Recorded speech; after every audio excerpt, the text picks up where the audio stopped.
I started coming out at the end of high school with my friends. And I think for most people, it's still a process of coming out.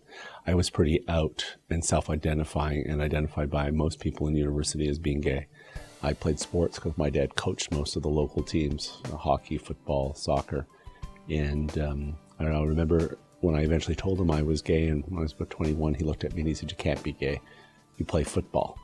I remember the experience moving to Winnipeg and going to Happening Social Club at the time and being told that my name would be posted probably, and it turned out in the men's washroom, for 2 weeks. And if no one objected, then I could become a member of the club. And that was the only way you could get in. And coming from Montreal, which had a very open gay scene, that was pretty shocking to me.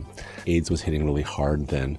The tragedy of AIDS outed many people to their friends and families as people, as mothers and fathers found out that their son was gay, often finding out just right after they found out that their son had AIDS. I had a dear friend, his name was Jim Farley.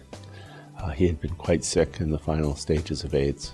One of the last times I went to see him, I was cooking meals for him on Wednesday. He grabbed me with his hands, and they were very frail, and he had very big brown eyes, and he could look into your soul. And he looked at me and he said, "What are you doing with your life?" So he insisted I sit down and write the 5 things I wanted to do before I die. Because he said to me, there's one point you're going to get old and you're going to look back on your life and it'll be would've, should'ves, and could'ves.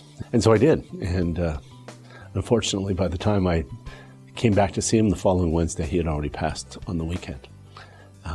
And on that list were to become a city councillor, to be a father, to get a community health center funded to deal with AIDS and HIV, to become a parent, and to get a gay pride parade going in my city at the time. When I got elected, I was 32 years old to the city council. By that time, I'd lost 40 friends to AIDS. And when I was elected in 1989, that was very early on. And just, Sven Robinson was not yet out, and it was be 10 years before George Smitherman would be elected here in Toronto. So it was a pretty early event in gay and lesbian political breakthroughs.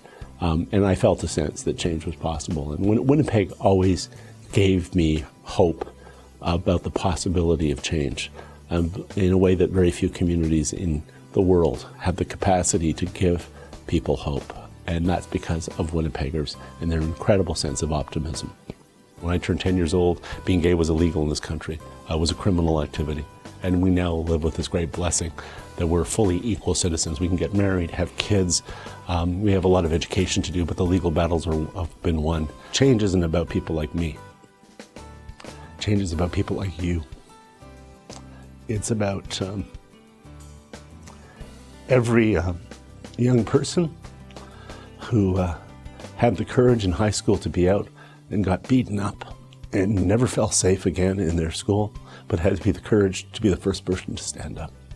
It has to do with all of you out there who are listening to this, who had the courage at one point in your life to say, when you're speaking about gay and lesbian people, I and we, rather than they and them, or the courage to go to a pride march and hold hands as you're walking down the street, knowing that that would forever change your life when you identified yourself and the person you love. And as long as we never forget that change was not just handed to us, but it was fought every day by changes we made and personal statements and personal courage that people expressed and long battles in the court, doing things that for a straight person may be ordinary, but simply because you're gay, being a parent, getting elected, going to a rally, taking a stand. Those ordinary things for other people became extraordinary things for us because gay and lesbian people hadn't been allowed to do them before, or when they did so at great cost. Our next sense of citizenship as gay and lesbian Canadians in Winnipeg or Toronto or Montreal, any of these great Canadian cities, is to export those values so that other people are safe in the world, because most people do not live with a sense of security and safety as gay and lesbian people that we do. I always was heartened by a song by a guy who used to show up at the Winnipeg Folk Festival all the time, Fred Small, who said we are measured by the love we leave behind.